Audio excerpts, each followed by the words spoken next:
Shout out to USARK and all USARK members. If you don't know what USARK is, don't be ashamed. Just go ahead and click the third link in the description below. See what USARK is all about, okay? You never know when legislations are going to hit your backyard, so that's why it's very important to consider becoming a USARK member today. These numbers really do matter, and they look at it for consideration when it comes to battling legislation. So first and foremost, thank you, Phil Goss. Thank you to anybody out there who partners up and volunteers with USARK organization. Thank you for anyone out there who's a USARK member. And if you can't become a USARK member today, please talk about it on your platforms. Let your neighbors know, let all your pet stores know what USARK is here for, and it's here to fight for our animal rights. Thank you to every USARK member and USARK supporter out there.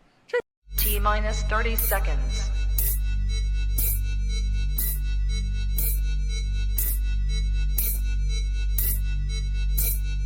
T-minus 20 seconds.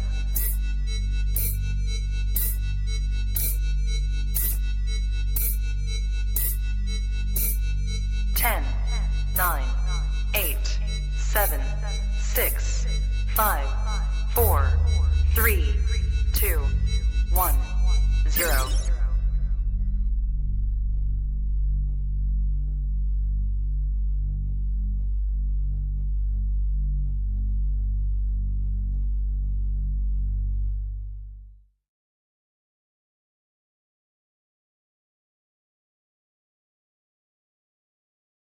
Good. You ready for do more in the future? Trap Talk podcasts? Yes. Man.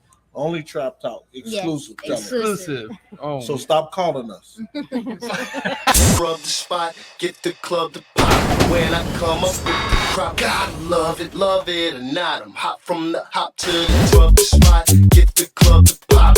When I come up with the rub the spot, get the club to pop. When I come up with the rub the spot, get the club to pop. When I come up with the rub the spot, get the club to pop. When I come up with everybody, we do it. Everybody, we do it.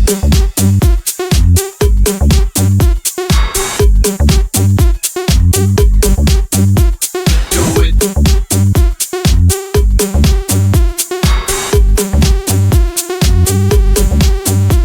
Do it.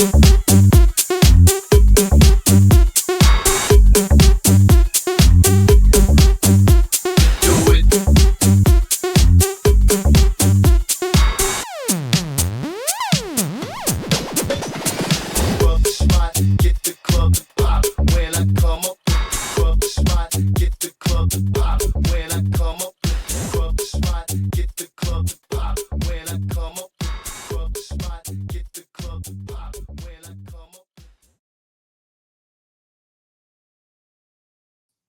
Trap Talk Reptile Network, the coolest reptile network in the world. Welcome to a special Trap Talk edition. All for my man Steven from Leviathan. And of course, I got Brock with me in the building with quite the wall behind him. Little, I don't know what to say. Pretty badass. I'm not gonna lie, dude. What's up, fellas? What's going on, man? Thank you so much for having us. And I'm so jealous about Brock's gun wall. Like, it's so freaking cool. Like, Who wouldn't be? Jesus, like, bro, I think even people who don't like guns think that wall's cool. It's pretty cool. This was Steven's idea. I think it was a great idea. Fuck yeah, man. Good to have you back here, Brock. But hold on, Steven's first time ever in a Trap Talk setting. And I'm so happy to have you here, Steven. You hit me up a couple weeks ago. And I made some moves because I'm going to be at the Southeast Reptile Expo next week with Bob Vu. We're going to miss Brock, but Winston will be there repping Brock. But why don't you give people a little breakdown on what tonight's all about, man? yeah. So we are, as in, like, it's like Brock, Bob, Winston, a bunch of other people, which we can go through in a second. So we have been working on a reptile documentary, and we have done a couple of them in the past, but this one that's coming out, I'm super freaking excited about. All of them I've been really excited about, but like, I feel each time that we release one, we get better and better at it. And I know that we had shown you that first clip, MJ, and I am so stoked for this to get released. So we're kind of going on a mini press tour to kind of hype up the documentary release, which is next Wednesday, and do the Southeast Reptile Expo, because that show is just hopping. There's a ton of hype before it. So we're really, really excited. And Brock, I know you're going to be on a different show next week as well. Like you're going to be kind of, I guess, hitting two birds with one stone in a sense, right? I'm going to the island of St. Lucia, my friend. I'm not going to any shows. Oh, my bad. I thought you were vending a different show. So, you're going on vacation. I'm going on fucking vacation, brother. Yeah, bless you. Yeah, you deserve it. Go do it, please. Yeah. But okay, in the future, are you going to do, like, if you are in town, will you be planning on vending a Southeast Reptile Expo? Is that like in your realm, or what's the future? 100%. I would like to discuss with Bob doing the fall show for sure. Cool. So that's something I don't know what the dates are or anything like that. But Winston and I would like to vend the fall show. So maybe we'll do it with Steven. So that'd be great. Yep. And Steven, I didn't know you had such great powers when it came to production, man. Like you definitely have the skill set as far as what I've seen you put out in the beginning. I can only imagine what you've been learning throughout this whole process. But I'm definitely excited to see what this reptile documentary is about. What was the motivation behind it? Can we get to that? Like, can we talk about what made you spark this passion for wanting to make the documentary and whatnot? Yeah. So going way back, I did my undergrad in English, and I kind of focused on writing and all that stuff. And I really like stories. When I was younger, my dream was to be like a fantasy novelist. If I could make $30,000-$40,000 a year writing books, that'd be like, oh, this is amazing. And as I got older, I kind of drifted a little bit away from the writing side, but I still really like storytelling. And based off of other jobs I've had, I was the social media manager for the South Carolina Army National Guard for quite a while. And in there, I got introduced to photography and videography. And I decided that when we got into the reptiles, I really liked the photography, videography aspect. And I wanted to kind of combine the reptiles with the photography stuff, with the storytelling all together. And I was like, it'd be so cool if there could be a really good modern reptile documentary, like the stuff that we would see on Animal Planet back when we were kids and stuff like that. Because it's just not that much stuff going on with it, given the YouTube world. So we ended up, after we did the 15 Minutes of Lame, and we won in 2022, I think that it was, we did our first one on that. And it went super, super well. People were really excited about it, and it got a lot of attention relative to us, is what I'm saying. Not a viral level or anything. And from it, we decided that we wanted to kind of branch out and do some more. So we got a hold of Bob. I think he was the first one that we talked to about it. And we were going to follow him around March Tinley last year. Not this March that just happened, the one before that. Or maybe, I don't remember when it was. But anyway, so we follow him around, we shoot a bunch of stuff with him, and we get tons of footage. And we were essentially going to do a documentary on Bob because he's such a nice dude. He's such a positive influence on the reptile hobby. And I mean, objectively speaking, when people get into the reptile hobby, when we did, which was COVID, everybody looks at people like Bob as holy crap, this is what you can do with snakes, stuff like that. And I wanted to get a story of what was it actually like for him. And from that, we also branched out to people like Brock, because we're doing an episode with Brock. So Brock's in Bob's episode, but he's going to have his own episode as well. We did one with Corey. We did one with Nick and Troy of All American. We've done one with Will Morose, Billy of Mutation Creation. I apologize if I'm forgetting anybody, but we're essentially doing trying to do well-produced, legitimate documentaries on these various prominent people within the reptile hobby, just to kind of do a hobby, essentially. I really like the videography stuff, and I like combining it all together, and it's beneficial for us because it helps out our brand. If it wasn't for the documentaries, we don't make cool enough snakes to be in a room with Brock. So stop it, Steven. You're plenty good, and MJ, he's being very modest. His production quality and what he does and how he puts this stuff together is just absolutely amazing. I know where he's coming from because he does have amazing quality stuff, but for him, I think he wants to do more first. I feel like Steven, he knows he's making good stuff, but I think judging off how I see how he works, I think he's more excited for the next few years to come. So I know Steven wants to bring something like what he feels is more impactful before all that crazy production comes. And if you can, here's the thing, this is where people fail in the reptile hobby. People think all they could do is bank on their snake productions to get a name in this, and they have no fucking idea how hard that is to do nowadays. If you're not bringing something else to the table other than being a breeder, good fucking luck for getting a name out there, okay? So, and I'm telling you firsthand, if it wasn't for this podcast, Brock knows, but I don't even think Brock would even fuck with me if it wasn't for this podcast. Like, I was able to develop this podcast and then let people know what my passion was for the animals, and I let that do the talking for me now. But I totally understand, Steven, and that the kind of tools that you have is something that's not a lot of people know. Like, it's not easy to do the videography shit. I mean, Brock's an OG. I mean, Brock, do you even like want to even try to think about how all this shit works? Like, do you even have like motivation to pick up a camera and start vlogging? Let's be honest, Brock. No, and Steven knows that. I mean, he's came here, he stayed with me. He knows my motivations. He knows where I'm at. He knows how I'm not MJ. I'm not, equipped to do what he does. I don't have the skills. I don't have the knowledge. I'm fucking 48 years old. I have no fucking clue. And so to have a friend like Steven is absolutely amazing, No, definitely, Steven. So you definitely found what I feel like is that other niche, other than being a breeder, breeding cool stuff, which I feel like you should have been in the reptile hobby. Oh, yeah. It doesn't, I don't say, okay. Sometimes I feel like, me and my other hosts that I have on, like, we kind of come off like you have to have cool high-end stuff. You really don't. Like, man, if you're a great reptile keeper, like, and your animals survive and you love doing it, then God bless. This is all for all of us. You know what I mean? But you got to be a reptile keeper. Like, you got to be keeping something in my eyes. I feel like, you know what I mean? And I feel like what's crazy with Steven, Brock, is he could bring a lot of stuff into video form, which, like you said, there's no way you would be able to do it without someone who knows how to put this shit together, right?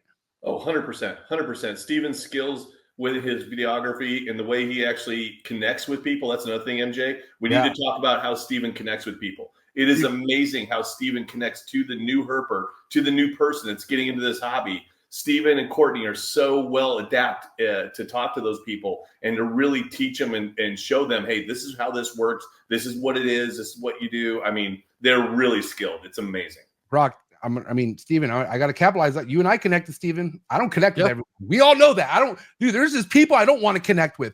But you, my friend, you just have, like, dude, you use your fucking mind in a lot of things that I like to see in the reptile world, because this reptile world, as we know, is still growing by the day. But it's like, who's going to be the one kind of making this look like a professional setting? You know what I mean?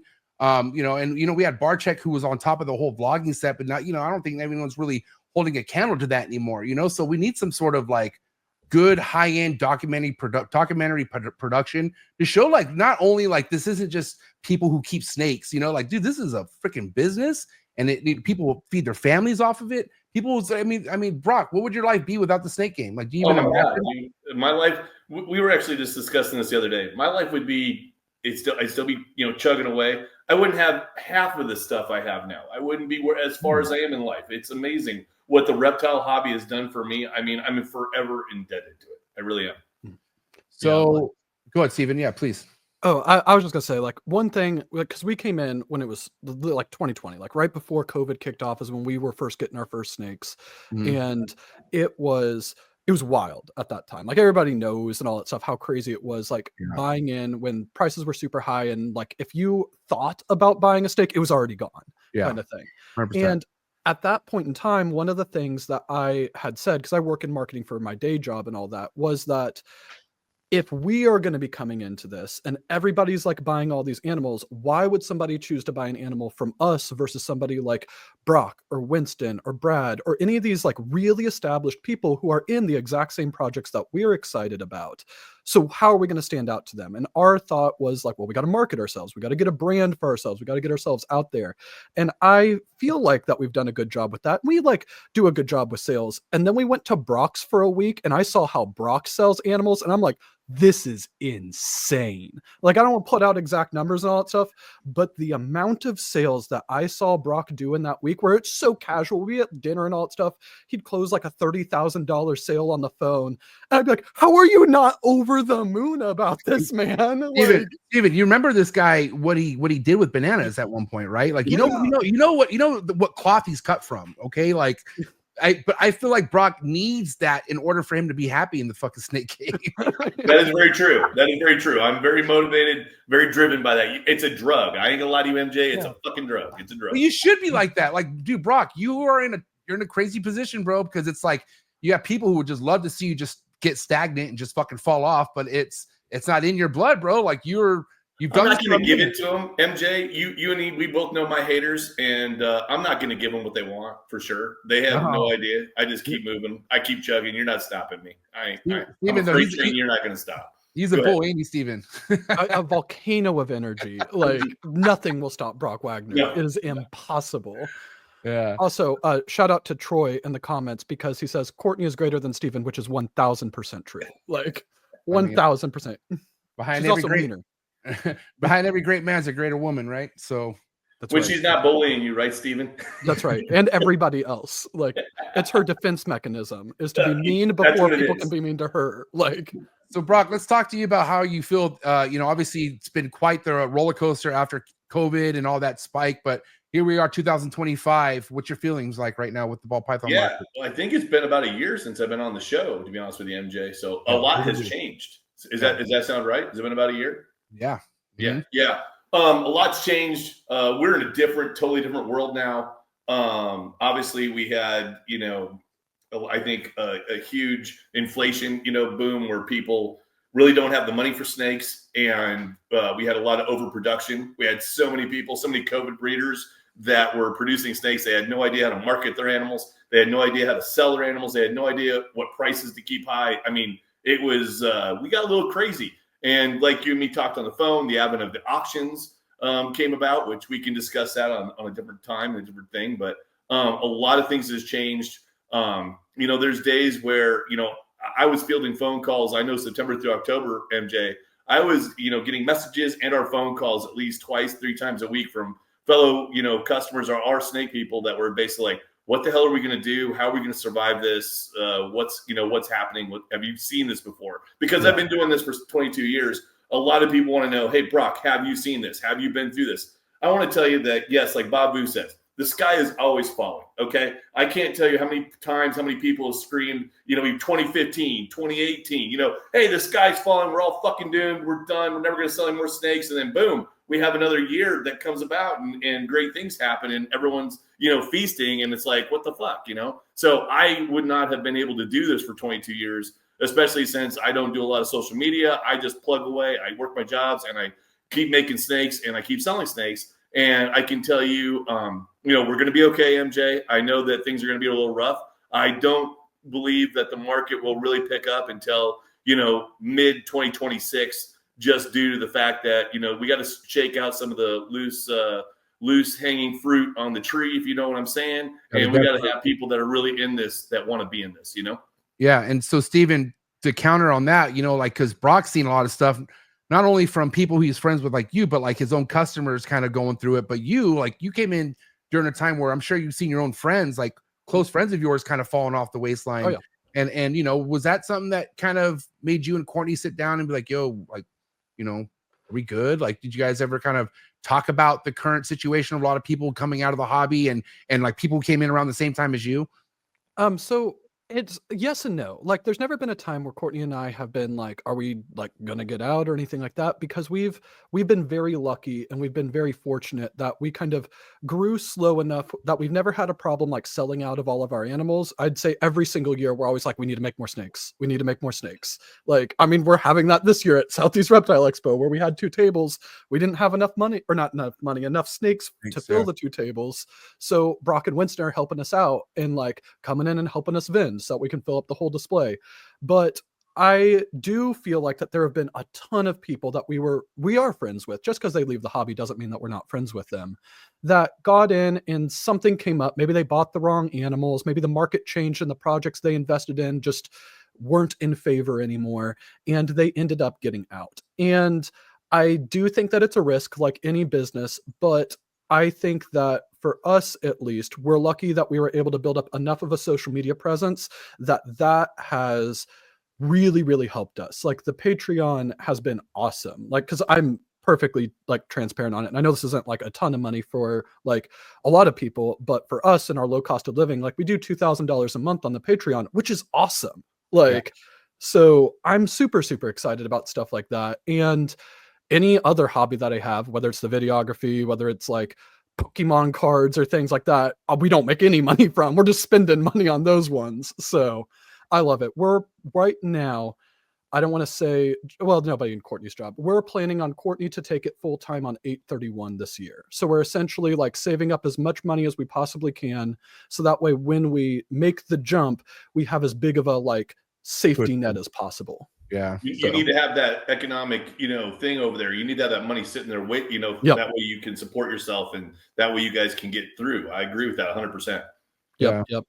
So yeah, it's crazy you say that. My wife, she definitely makes it clear, like, listen, I'm tired of this job, man. I'm like, why, I love you. I love seeing you be a mom. Like, she's a great mom. And I'm like, dude, what a perfect world that would be if I could be like, listen, quit your job, fucking just be an epic mom. And I got this, but guess what? I ain't got this because she makes well over 100K a year. So I'm like, holy shit. Like that's a lot to fill. You know what I mean? And so, but she's at a point where she's getting a new job.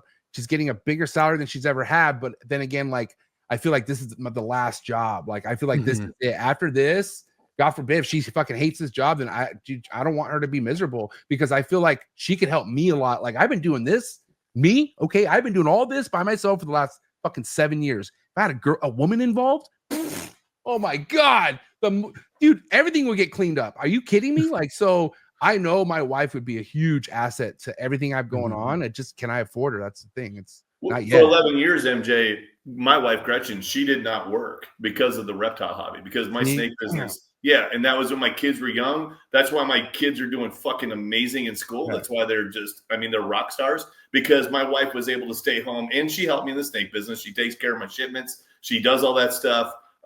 We just actually ran into a thing where, she works part-time as a medical coder, and she really enjoys that because she needs something other than just having to rely on, she wants something else. And the girls are older now too. So my kids are 14, 16, and today my 14-year-old, she's out there helping me do baby water bowls, and they breed their own geckos, so it's great.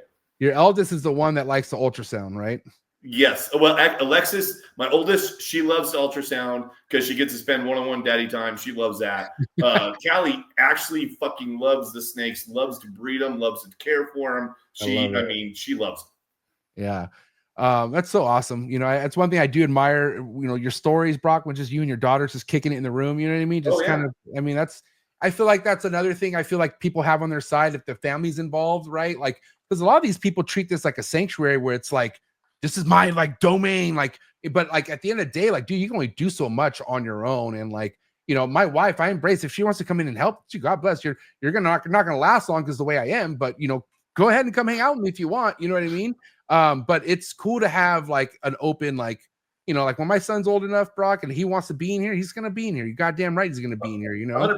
And when Steven was with me, when he was here hanging out for that week, he saw how this is so life consuming. Like, to be honest with you, the reptile thing is just all consuming. And there's a lot of facets to me, as Steven can tell you. I do real estate. I have a job, and I love the stock market. And I do other things because I've got ADHD and OCD up the ass. So, he collects guns, in case anybody didn't know. Yeah. Like, maybe. that's not a green screen, folks. That's an actual wall, just so you know. Okay? Yeah, it is. No, yeah.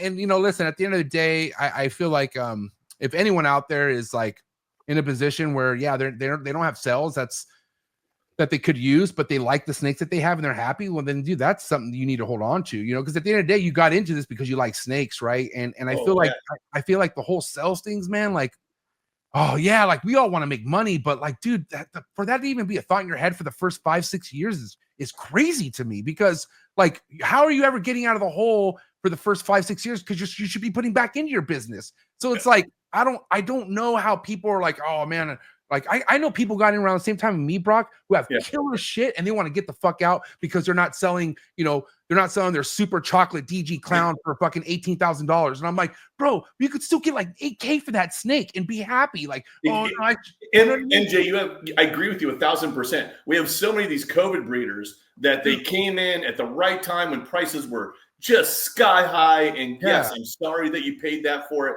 But you know what? If you just produce and you market yourself, you'll make money and you'll be able to thrive in this business. And in 3 years, when there's another freaking bull run, you'll be ready to go and you make a shit ton of money, you know? But the whole face value of what you pay should just like, dude, that's like, you're not getting your money back. Like, that's all you should keep in your head. If you buy an expensive snake, it's like buying a fucking Ferrari and you plan on driving it across the country. Like, that's it. That should be your snake. And you got to make money off that snake. You know what I mean? But or produce. MJ, people don't understand they have to produce. You want to make money in this business. You want to thrive and last in this business. Breed your freaking snakes, shut up, and make babies. Make yourself some great holdbacks.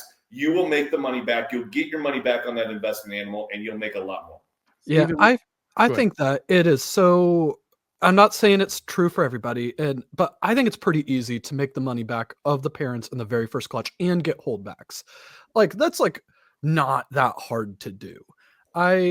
I feel like that, especially right now, with given how low prices are, you can get some wild animals for such little amount of money that then you raise them up, you breed them, and you can make some, even if it drops 75%, the value of the babies drops 75%, you're still recouping the costs of the parents and getting holdbacks. But Steven, let's talk about what boxes need to be checked for that to happen. Okay.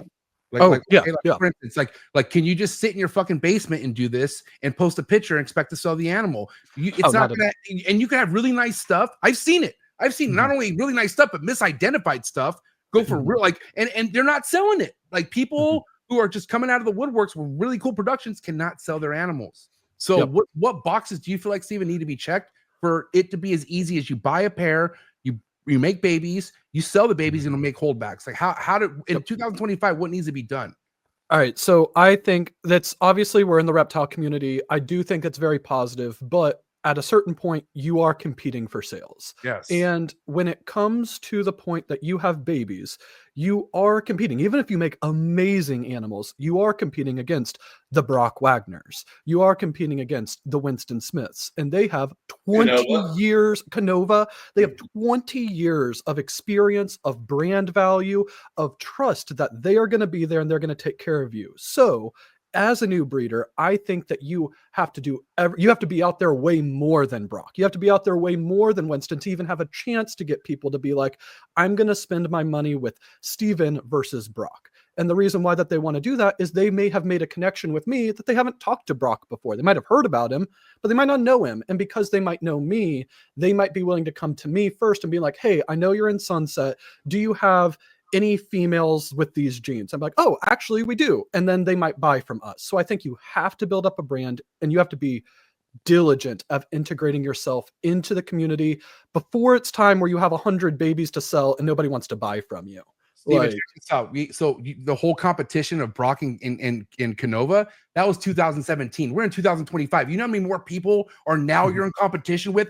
Like Brock and Justin and fucking Miguel, and they're on another planet. Like, they're fucking, like, they're really not competition because you're not even in the same league as them. But you got all these other people who've been customers of all Brock, fucking Ozzy, fucking Justin, and all these people. That's your competition because they're already doing the damn thing, breeding it. But the thing is, they're all breeding the same fucking thing. All you have to do is make a snake that Brock wants to buy, that Justin wants to buy. You do that shit, you're in the fucking game. Okay. Oh, yeah. The thing is, you got to know how to make that snake. And we can't do it all. That's another thing, MJ. I don't care what you say. All those big breeders, I mean, I know Canova's trying to do everything, but they can't do everything. I can't do a third, and I don't even try. I'll be the first one to tell you I'm old. I don't even try. There's too much stuff. There's too much out there. You know what I mean? Way too much. That's what people are selling themselves short, guys, where they just need to get an idea and follow it through, and they're going to make some killer ass shit and get their name out there. They really will. Yeah, but like the whole, like, I want to be a Canova. I want to, like, dude, like, you want to go back 20, 30 years and start where they started? Like, that's why when I look at where you guys are at, Brock, you guys come from a different fucking background in this shit. Like, pre-social media, okay? And now with social media, the volume of breeders we have in here, it's like on a whole nother level. But the thing is, it's a lot of laziness. It's not like a lot of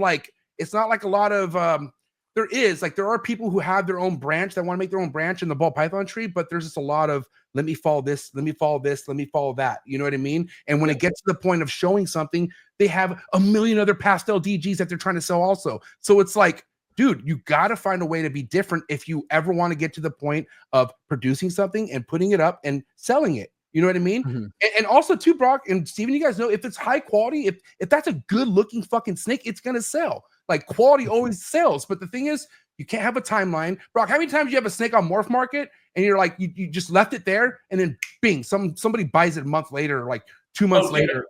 Sorry for the interruption, folks, but a quick word from our sponsors. If you're in the ball python game, then you know one of the biggest buzzes going around the hobby as far as reptile shows go is the new Southeast Reptile Expo being thrown by Bob Vu and his crew.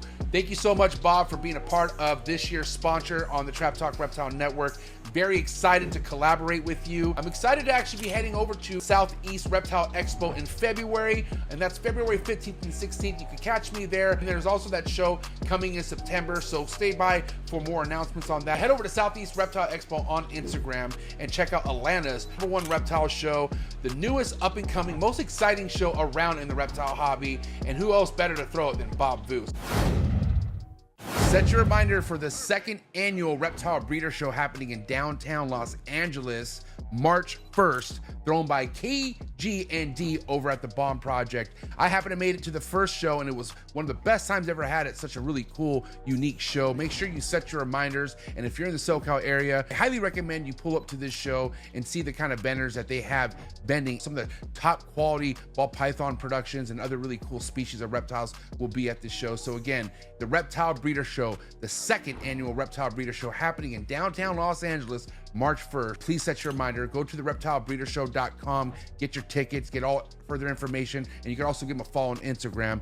And I'll definitely see you at the second annual Reptile Breeder Show happening March 1st. Gee.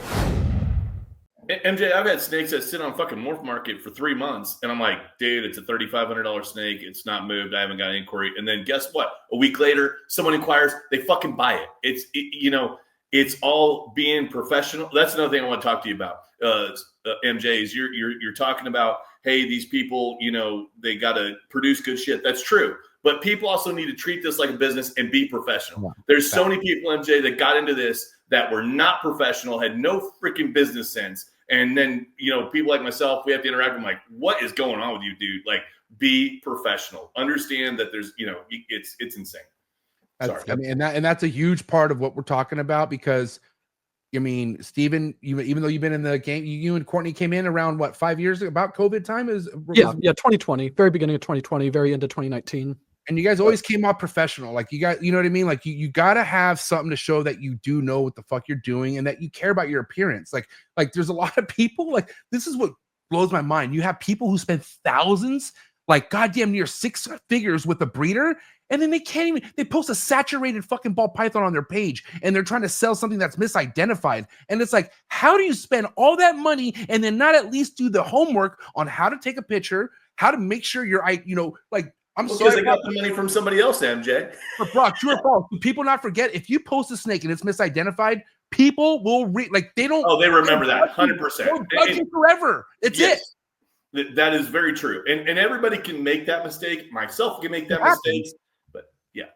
But when there's a pattern, right? And you go to somebody's page and you just see how wow, this is nuts, like just no kind of form of uniform picture taking, good quality stuff, which, that's a whole nother grind. How do they care for their animals, MJ? How do they care for their animals?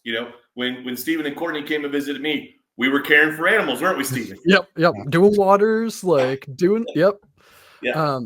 No, I agree with you guys. I think that there's so much that goes into it, whether it's marketing, building a name for yourself, making amazing animals. I think that one other aspect that I personally think, but I'm not saying that, it's just my opinion on it, is that I think that some people come in and that they are on a budget, and that budget is it's perfectly fine. You can get into the ball python hobby at any budget and do well and make a positive return for it. But what I think that what can happen is that somebody might come in with $1,000, and rather than trying to be like, all right, I got $1,000, which means I'm going to be making pets, and if I'm going to make pets, I should probably make the pets that are most likely to sell, that are going to look the prettiest, that are going to move. And I'd probably say like bills, pies, or bananas. But with the $1,000, they are going to want to try to do the stuff that they see on YouTube. And they're going to go out and they're going to go buy like maybe a normal double het female with no genes and maybe a normal double het male with no genes and swing for it 3 years later. And maybe they hit the double visual, but then all of their other babies are pos double hets and nobody wants them. Steven said it, Brock. He's fucking okay. Think about this: $1,000 budget to breed snakes. What the fuck is that? Are we? We're talking your rodent bill. Okay, we're talking. What does a freedom breeder rack cost? Okay, so you're gonna go to Home Depot and make your own fucking rack? That's what I'm saying. Like, people don't understand the kind of money is put in to get to the point of breeding. Period. Like, just to get to the point of, okay, guys, I got 20 females, I got this many males, I'm ready to go, bro. You're probably 10, 15K deep already at that point. And so listen, people who cannot afford it are breeding. That's what it is. It's people who cannot afford this. Oh, MJ, the worst sale I make is that low end sale, the $200, $300. Oh my God, those customers! Holy shit! I love all my customers. Thank you for being a customer. I appreciate it. But holy shit, the stuff I deal with, it's like, holy smokes, wow. Because let's think about like the vet, like, okay, your snake got RI. Like, let's think about things that come up that cost money when you have animals and you're on a budget, dude. You shouldn't breed. I'm sorry, but you shouldn't breed if you are that tight on money. Just buy an animal you like and enjoy it. Maybe someday in your life when you have money, you could breed. But if you're on a budget, dude, how the hell, bro? Steven, MJ, we sell $300 sticks. Stop telling people not to buy our sticks, MJ. No. I'm saying, but the whole I just say, but to stop thinking about breeding right away. Like, dude, it costs money to breed. Oh yeah. This shit costs money. You know what I mean? MJ, you are 100% correct. This stuff, it takes money to care for the animal, buy the rodents, buy the enclosure, make sure you're doing it right. And we have a lot of people with very small budgets that have gotten into this, and they aspire to be big, and I get that, and I hope that they do. But you know what I mean? Like, you're just saying, not everybody's going to be a breeder. I'm sorry, you come in with $1,000, you're not going to be a breeder. It's going to take a while. You know, it's going to take. And that's okay. Like, listen, it's okay. Like, honestly, like, there's a time and a place, and if you ain't got the money for it, why even put the animals at risk that you can't feed them someday? Because you know what I mean? You're so inspired. MJ, didn't they give them away? I can't tell you how many last year in 2024, how many times I was contacted by people that were like, hey, dude, just take my snakes. Please take my snakes. I know you'll care for my snakes, you know? And I got to find them homes because I don't want those snakes to be neglected or die or anything like that.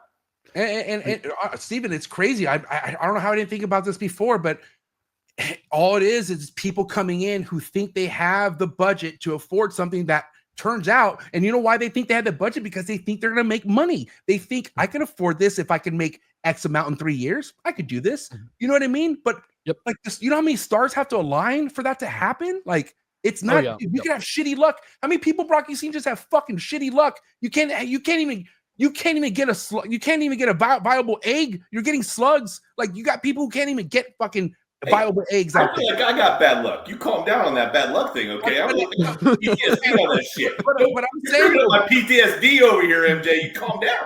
You survived it though, right, Brock? I did. Every day, I've had a lot of bad things happen, a lot of bad, slugs, bad eggs, bad freaking odds, and guess what? I move on. I move the fuck on. Don't get me started on my chondro horror stories, okay, dude? I'll scare both you fuckers away big time, okay? Terrible things happen with chondros. Yeah. Go ahead, Steven. Oh, I was just saying, like, I do think that it is the ball python breeding hobby, specifically ball pythons, is accessible where you can get in at any, like, you have $1,000, you can buy some snakes and you can start breeding. But I think that what happens is that when people get in on the idea of a budget and they're trying to buy like $200, $300 snakes and use that to build up their breeding foundation, they might buy the snakes. They might love it. They might even end up putting in $10,000, $15,000 over 3 years. But then when they come to produce the animals, they're not producing the animals that other breeders want to buy. And the only people who might want to buy them are pet owners, but they aren't making the prettiest pets. they're making like, again, pos double hets, things like that. So then they have a hard time selling them to pet owners. The breeders don't want to buy them, and it skews their perception of the market to where they think like, well, nobody wants to buy my snakes, so therefore nobody wants to buy any snakes, and the market is dead. Well, okay, look, if you're buying $200-$300 snakes to breed, you're going to expect to sell more than $300. Like you're expecting to get more than that. Like, dude, you should be happy with the $50 snake. Like be happy that you're making really cool other pet stuff and sell it to pet people. Like, dude, I had the biggest Pomona ever. I sold 6 snakes, all to pet people. It was great. Oh yeah, one fucking Did breeder. you enjoy yourself? Did you have a good time? Fun. I had a great time, bro. Like, here's the thing. I wanted, this motivated me to be more sales hungry at a show, but I'm just kicking back, doing shows and like talking to people. But like to see that, like, man, look at this girl. Like, she's so excited about taking this pied. And I, gave it to her for $200. And I was like, dude, just take this thing and love it. And she was just so happy. And just to kind of see that realm of like why I even got into this. Dude, when I got into this, breeding was not even a thought. Barcheck got me into wanting breeding, just like everyone else probably that came in around COVID. But I'm just saying, like, dude, I wanted a rack of snakes in my closet. I thought that was the coolest thing in the world, just to have a snake, because I love snakes. And I think people need to come back to that, like back into the 90s. The keeping, like, love the reptile. Just keep it, bro. Like, keep it alive. And then, okay, then maybe a few years think about breeding, but just keep the damn thing and be happy. You know what I mean? Instead of thinking I'm gonna be Brock Wagner, I'm gonna be Miguel, I'm gonna have a Ferrari in my car, in my driveway. Like, you know? Guys, when I started, in the 1990s, I was looking up to Bob Clark and reading Reptile magazine. This is before the internet. And I remember getting Reptile magazines and looking at these beautiful pictures that Bob would put in there, the albino retics, albino ball python, the pies from Pete Call and all that shit. And I was like, holy shit, I want to do that someday. That was amazing. It was a passion that I definitely wanted to do. Obviously I accomplished it, but yeah, it was awesome. Well, for somebody who's seen so many different chapters of the reptile world, Brock, what are you excited about in 2025? Like, what the thought of this year that you can do excites you? And it could be a project that you're trying to accomplish or whatever. But I want to know what's on your agenda of excitement for this year. Yeah. So to be straight with you, 2025 is going to be a different year for me. I'll be the first one to tell you. I'm getting, like I talked about, I'm getting a little older. I'm getting a little bit more settled in. I'm kind of wanting to scale down. I think I did 80 some clutches here. I don't even know how many clutches Winston did. I think it was 225. I'm partners with him over 70% of that. So I kind of want to scale back just a little bit. I want more quality. I want better shit. I want better stuff. There's a lot of things in the sunset that we haven't done that I'm looking forward to doing, and we want to put hypo into all of our sunset projects. It's a hard work, but that's something we definitely are striving to do. All right, let's get to your sunset project, Steven, because I know you're packing some sunset. Oh, I love it. Nothing on what Brock's doing, but we're trying. So we are trying to leverage genetic testing quite a bit to try to catch up. So we are going to be doing a lot of pairings to make like building block pieces, but like I'm most excited about a pastel hypo double het sunset puzzle male that we have breeding, and we're putting him to like 7 different females, and it's going to be trying to make through genetic testing like combo sunsets that are double het hypo puzzle, combo puzzles that are double het hypo sunset, and then like our best clutches we could do would be like combo hypo puzzles that are het sunset. So I'm super excited about stuff like that. And we have our first shots at Sunset DG combos. We have our first shots at Sunset Ultramel and Sunset. We actually had our first shot for Sunset Clown last season, and we got wrecked on the odds. But you're going to make Sunset Clowns this year, right, Steven? That's right. We got 5 females. Also, real quick, I want to talk about how I just want to plug Brock some. So we've bought a lot of our Sunset, almost all of our Sunset stuff from Brock, Winston, and Brad.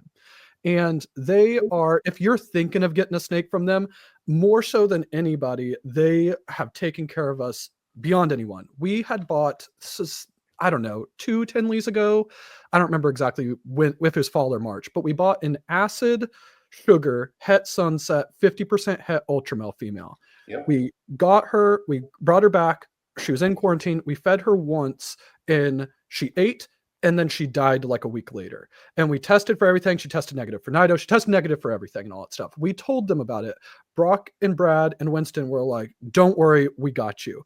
And they ended up giving us, to replace her, a Cypress Honey double het sunset clown female, a better animal than what we had.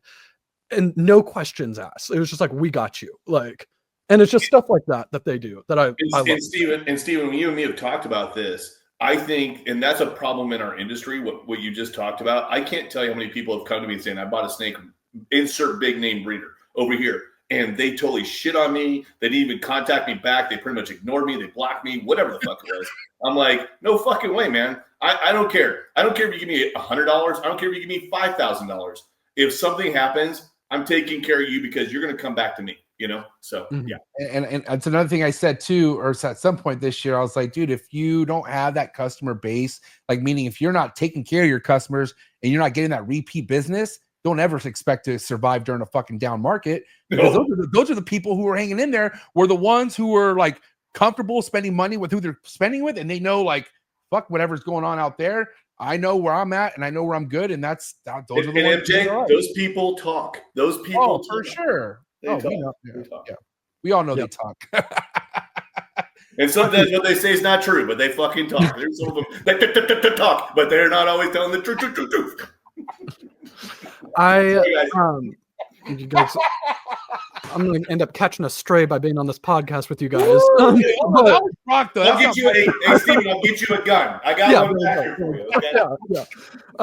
So back on what we're looking at forward to for 2025. It is like, again, sunset stuff. I love the sunset project. It's my favorite. Courtney loves the asphalt project, which I also really, really like. They're just so freaking beautiful. Yeah. And we are breeding, he's a champ, but we're breeding an inchy gravel hypo clown male to like a bunch of different stuff, but I'm really, really excited about him. One of the pairings that I'm super excited about for building blocks is to our leopard sunset girl, to try to make inchy gravel leopard triple het sunset hypo clowns.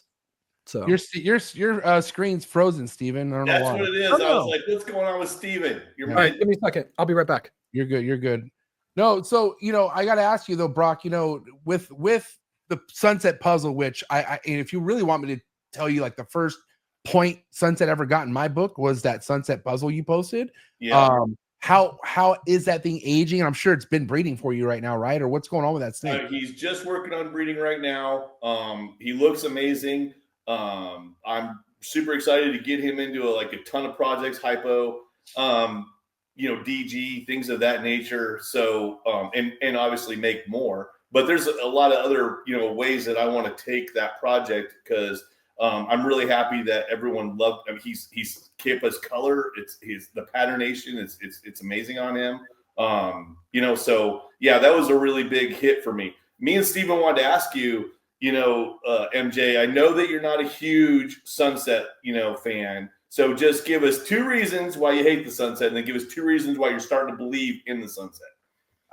First and foremost, I feel like it's too much of an uphill battle. First and foremost, let's rewind. I'm a dark guy. I like the dark stuff. Like I'm a fan of the dark side. Okay. And I like the bright stuff too, The thing is, if I'm going to spend money on a project, right? Like an investment project, it's going to be something I want to make, and it would be something dark.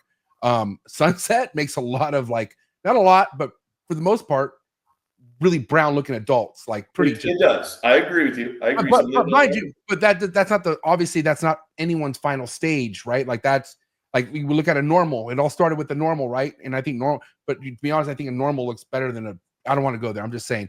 But that was my biggest thing. I was like, dude, that's too much money and too much work to make a shit looking snake, even though they're hets and all that. That was my biggest thing. That was my biggest thought, right? And then I was seeing people not posting sunsets as soon as they should have, because they were worried. They didn't really like the results. So I was like, that's not a good sign. I don't know who you're talking about. I'm not going to say any names either.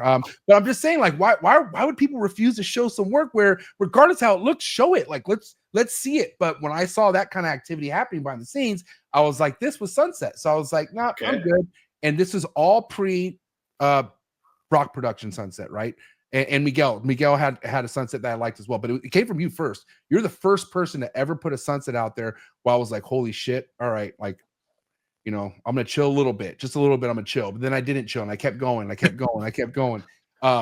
then I kept seeing more beautiful examples of ultramel sunsets. Shout out to DJ over there in South Africa. I was like, he finally, all I want, here's the thing, guys, show me adults. I want to see adults. We all know babies look beautiful, and I get that, but we are in the era where we need to see adults look just as good as babies with ball pythons. That's where we're headed, right? So yes, I was kind of like over not seeing any adults because I thought, okay, all adults look like shit, but I was starting to see adults. And then shout out to Renee and Danny from Portuguese Pythons. They displayed some awesome stuff on this week's Morph Market vlog that I'm dropping. So, dude, no, Sunset's powerful, man. Sunset's it's just a lot of work. Like and I think anything that takes that much work is worth doing. Like I already know, and I said this a long time ago, guys. I was like, there's gonna be a Sunset production out there that's gonna shut me the fuck up for a long time, and I know that's coming. You know what I mean? So yep. Yeah, that's it. So one thing I want to say on that, I've said this before, but I think that the reason why the Sunset Project has done so well for people like us who got in like COVID and after is that there was just enough hype for the Sunset Project and just enough cool combos that came out that kept it where it's like, oh, this is actually pretty interesting. This looks really cool. And there's just enough criticism for it that it made it where not everybody got into the project all at once. In that way, like we've all seen it where it's like, everybody jumps into the hot new morph in 1 year because there's some beautiful combo that comes out. And then by the time that all of those people are producing babies, nobody needs to buy that morph anymore because everybody who wanted it already bought it. And then those prices crash like 2 or 3 years later. But that didn't happen to Sunset. There has been like a steady growth of the interest in Sunset over time. And it is by far our best selling project. Like fastest selling, highest amount, like it's great. And I think that it's the criticism that has made it go slow enough where other people like us can buy animals, grow them up, and make a return on it. And, we got it from Barcheck, and Barcheck really didn't do anything after we picked it up. Me and Brad, did. And we really slow played that game. It's a simple recessive. We didn't work it as hard as we probably should have. And we gave our customers, especially those people that originally bought in, they're now making amazing combos. And, far exceed us sometimes. And so I think that the fact that, we kind of slow played it, we let the project grow. It's why it's had legs for as long as it's had. And also too, guys, especially during the start of this whole Sunset, like hate that I created, it was all looking at price for Sunset at that time too. You know what I mean? It's always like, that's insane. Like a $60,000 Sunset clown for that. Like I thought at that time that's fucking insane. But Miguel, and they sold MJ, and he made his money back right away. And so, like I said, this is somebody where, and I have a strong opinion because I have a show and I'm allowed to talk about this, right? But at the end of the day, I'm not in the Sunset Project, so I should just shut up. I should just kind of just at the end of the day, like, because I'm not in it. I'm just telling you what I'm seeing. But I'm also being honest as far as where I'm at now. Like, dude, I get it. Like, listen. A lot of the Sunset shit was really just to piss off certain people, but Sunset's nice. I like it. All right. I like it. There it is. I like it. One thing I want to talk to you guys about a little bit, and I'm sorry if I'm, no, you're good. This is I think we need guys in 2025, MJ, and you can talk about this with your other guests. And me and Steven have talked about this, is we need to focus on guys, COVID was 5 years ago. We need to understand that, hey, when you're investing money, you're buying snakes, you're buying the right snakes. It's still an investment, and people are making it, positive, good investments. And I don't want people to keep shitting on the snakes because, oh, Brock, I spent $5,000. Why did I not make $50,000 in a year? It's like, hey, it's still an investment. You made $20,000 off your $5,000 investment in a year, in 1 year's time. You did really good. I mean, people need to really temper their expectations for what it is that they're, how much you're putting in. And number two, you also got to remember that these snakes are investment snakes. I mean, I've been doing this 22 years.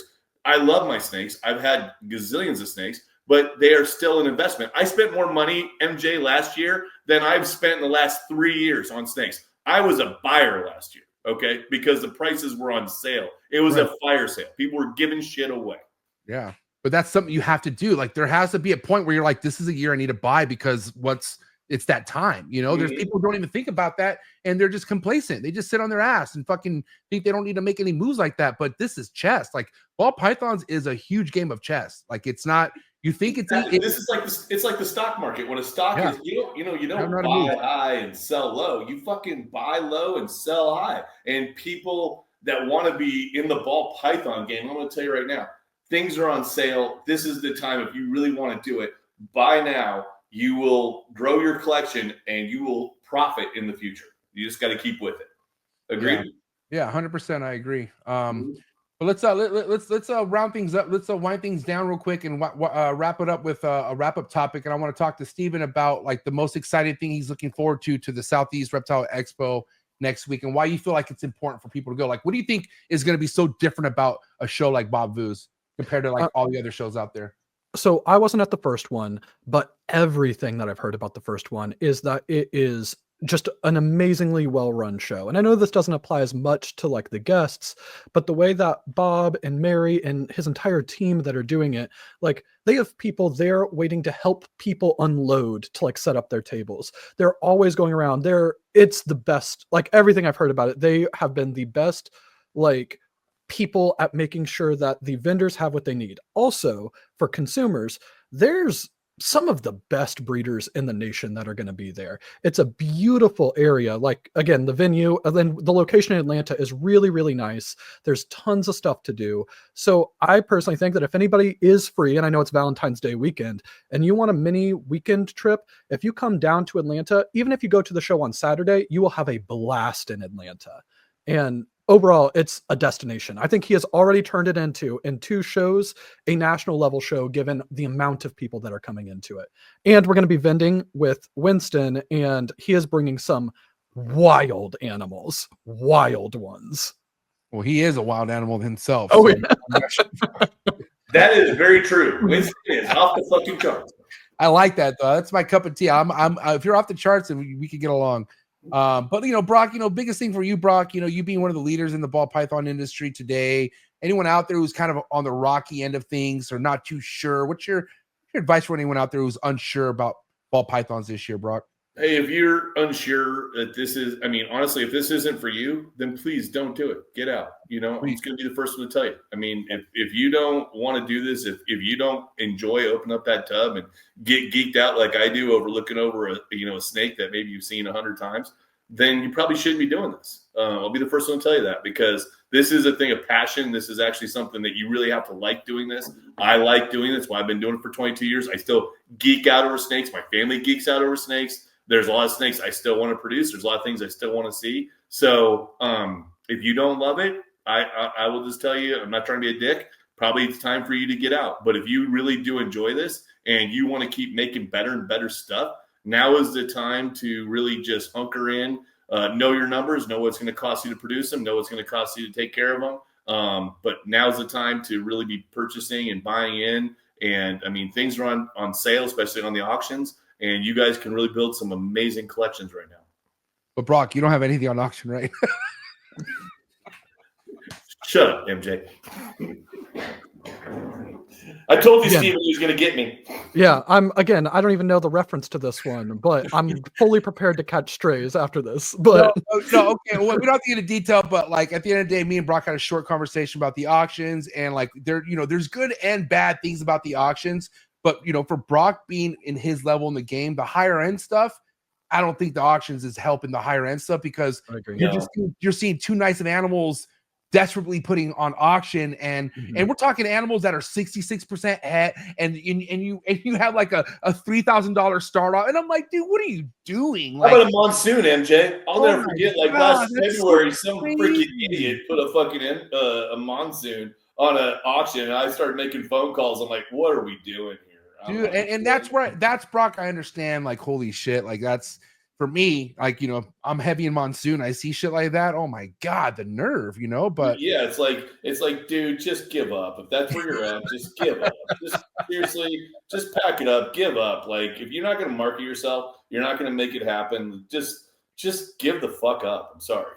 Yeah, you're good. Just saying, if somebody sees a monsoon on auction for $1,000, let me know. Like, right away. Let me know. Yeah. Steven, real quick, best place for people. Well, first and foremost, I need you on this podcast, right? We need a episode. Steven has not had a one-on-one with me. Brock, don't you think Steven needs to have his own episode on here, Brock? I agree with you. I think Steven totally, and I apologize if I monopolize this too much, Steven. You totally need no, not at all. We'll run it up, man. But best place to follow you would be Instagram, right? Leviathan Snakes on Instagram, Steven? Yep, Leviathan Snakes on Instagram, Leviathan on YouTube. Okay, Patreon, and you need to join Leviathan's Patreon. I tell all the new people, I send them to Steven. Steven and Courtney will take care of you. They'll teach you the ins and outs. You need to go to their Patreon. And then Brock, Instagram, follow you as well, or Instagram, Morph Market. You'll find me. Apparently, I did want to bring this up, MJ. I got some guy that's been making fake Brock Wagner reptile pages on Facebook. Please don't like his post. I don't know. Oh shit. Well, did you say it's a scam? Oh, I reported it, but it's Facebook, so you know. It's gonna take a while, but it's gonna take a while.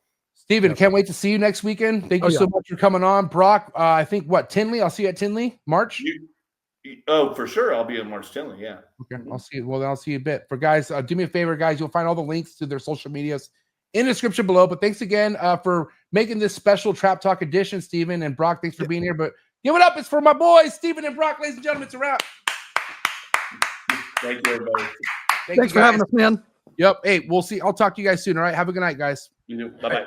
Peace. All right, guys. Hope you enjoyed this cool little special edition of Trap Talk. Just to kind of get people in line and ready to go for next week's Southeast Reptile Expo. It's going to be one for the books. Okay. But before you leave, I am going live again in less than an hour. All right. Trap Talk with MJ is going down with my man Adam from Experts in the Idiots podcast. Definitely check this out. If you want to break from ball python talk, then definitely hang around. Okay. Set that reminder because again, it's going down right here in about an hour. All right. Coolest reptile network in the world. And that's a fact. Nobody else goes back to back in the same day. You know what I mean? I'm known for doing this. You feel me? All right, guys. Appreciate all the love and support. And again, if you're going to the Southeast Reptile Expo next week, cannot wait to see you. I'll be there. Best believe it. Quick word from our sponsors. If you're in the ball python game, then you know one of the biggest buzzes going around the hobby as far as reptile shows go is the new Southeast Reptile Expo being thrown by Bob Vu and his crew. Thank you so much, Bob, for being a part of this year's sponsor on the Trap Talk Reptile Network. Very excited to collaborate with you. I'm excited to actually be heading over to Southeast Reptile Expo in February, and that's February 15th and 16th. You can catch me there. And there's also that show coming in September, so stay by for more announcements on that. Head over to Southeast Reptile Expo on Instagram and check out Atlanta's #1 reptile show, the newest up-and-coming, most exciting show around in the reptile hobby, and who else better to throw it than Bob Vu. Set your reminder for the second annual Reptile Breeder Show happening in downtown Los Angeles, March 1st, thrown by KG&D over at the Bomb Project. I happened to made it to the first show, and it was one of the best times I've ever had at such a really cool, unique show. Make sure you set your reminders, and if you're in the SoCal area, I highly recommend you pull up to this show and see the kind of vendors that they have vending. Some of the top quality ball python productions and other really cool species of reptiles will be at this show. So again, the Reptile Breeder Show, the second annual Reptile Breeder Show happening in downtown Los Angeles, March 1st. Please set your reminder. Go to the reptilebreedershow.com, get your tickets, get all further information, and you can also give them a follow on Instagram. And I'll definitely see you at the second annual Reptile Breeder Show happening March 1st. Cheers!